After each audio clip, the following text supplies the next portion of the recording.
Hello again. This is part two of me talking about this MOC. So this time I'm going to be talking about um, the aesthetics of it and just the overall look of the MOC. And um, I'm dedicating a video to this just because I think this is one of the most unique MOCs I've done, and I had a lot of fun making it because um, I decided to just go in a really different direction than I normally would have on the design. So this is based on an old uh, character I made, and I'm gonna put a picture of it right here. Um, she's Her name is Sierra. She's a hunter or huntress, I should say, and she sort of resides in a jungle, and she's a giant. That's why she's on this large frame, um, and she's sort of like this lone warrior who just hunts large beasts. And so I've made her an archer. So she has her arrows at the back, and she has this bow, a new one that I made, not using the old design anymore because I had to make it bigger because I think she's about 10 centimeters larger than her previous version. I've also made her a dagger that she can use. These can go on the MOC itself, and I'll show you that right now. All right, so the bow has been stored at the back, and right here is where the dagger is. It's facing backwards. So let's talk about the design. I first started with the head. I knew I wanted to keep that sort of dragon look on the head as a helmet because the original design had the Cardass piece as the helmet, and it was silver. This time I wanted to go for a more organic route, and I decided to custom build a helmet. Um, and this is also one of the reasons was also just because I didn't have my Cardass helmet here with me because I'm not at home right now. And I'm actually really happy that I didn't because I ended up with a head sculpt that I really like. So I'm gonna take it off and I'll show you it up close. So here I've got the head with me, and let me make sure I'm in focus. So it's the head of a dragon, and there are eyes here that are gold Borok eyes. Yeah, because of the shadow that's cast by the brow, it doesn't really show on camera, but it's there. Um, I chose gold because I thought it was a nice contrast against the green, even though again it's not really visible under the shadow. But yeah, um, and building this involved some flex tubes, especially here to get that sort of angled cheek. This piece right here, which is the claw that goes in. Um, and this build was really fun. There were lots of options that I could do with the snout, and I chose to use this mask just because it fits nicely. And these spikes here at the back that sort of line up in a curve, kind of like that as well. And one of the things that I really like about this is this could be the start of its own MOC. It could be a full-on dragon.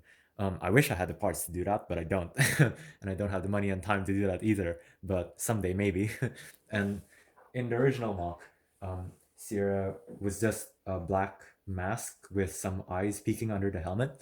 And I just decided to do the same thing here, except the eyes are different. Um, yeah, I think these eyes, the salmon pink color, contrast really nicely against everything. And it's sometimes I feel like it's almost as if it's glowing, even though it's not. And it just attaches by a bar. And I'm going to put this back on the MOC and talk about the rest of the MOC. All right, so with the torso, I this section here, I guess, not just the torso. I decided to go for an asymmetric route, and I was mainly inspired by the this action figure called the Amazing Yamaguchi Cable. He had like the shoulder pad on one side and a metallic arm on the other side, and I was like, damn, that's a cool design. I'm gonna try to do that for a MOC. So there is a bit of a contrast in that this character is a much more primal character, whereas Cable's a futuristic character. But still, I've incorporated that design here with the sort of skin type metal armor on this side, which I really like, but also this sort of bits and pieces of the jungle that she's put on her left arm to form this disguise. And the reason why I've chosen it to be on the left arm is because she's an archer and she holds her bow on this arm. So having that camouflage here would be, I guess, quite useful in this fantasy. And this strap also adds to the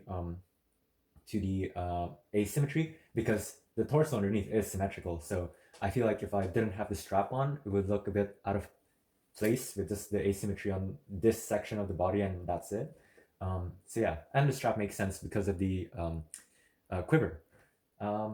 This part right here, I've sort of tried to make it look like a metal corset because it's sort of an homage to the old design, where I used this bone piece as well as like some sort of rib armor, and I've done that here again. And I've made sure to block the separation between red and silver with this single piece. That way the line that separates the colors is sharp. And I chose red, dark red for the legs, just because I think it plays off nicely against the dark green and the dark brown. And I sort of think of this as like maybe the skin of some beast that she's killed, and she just turned it into armor. Like this section right here, which is part of the dragon, which is green and lime green and dark green, and this is just red. And oh, the gold carries on to the bracelets and this as well. Just this tiny decoration here. I didn't know these are these thin Technic tires, and I didn't know these existed in gold until I was just scrolling around in Bricklink, and I was like, oh cool, I'll get those. I didn't even know what I was going to use them for, but then I realized they fit here, and I was like, okay, cool, bracelets. So these actually make the hand and the wrist stick out even in the dark photo shoot that I did. And if you watched the part 1 of this video of this sort of series, I guess you would have seen the photo shoot, or you could have checked out my Instagram. But yeah, after this section, I guess the legs, they're fairly basic, they're just black. I didn't want to have another color here that wasn't that was bright, because that would have been a bit much, I think. But overall, I think it was really fun experimenting with different colors, and it's also just nice to be able to use up a lot of parts that I wouldn't normally use together. And this part right here with the foliage on the arm was also really fun. And the thing about this is that you can I've talked about this in the parts list and XML files that I'm selling, and for more details on that, you can check out my previous video. You can replace these colors here. So I've used this regular green. You can use any other foliage colors that Lego has in their inventory, and I think it'll look pretty nice too. I would really like to see this using the I think these exist in purple and lavender, if I'm not mistaken. Even if these exact foliage parts aren't available, you can definitely make it work with different foliage parts, because there's just a lot of connections here that you can use. And you can basically make her have camouflages for different seasons. And I think that's pretty funny and pretty cool. The flowers are also just pretty fun. I just put them randomly. I tried to spread around the colors. And yeah, just having this asymmetric design, which is fairly uncommon in the first place in our community, it was really fun because I could do one thing on one side and just go, okay, time for a completely different concept on the other side. And yeah, that was really, really fun. So thanks for watching this video.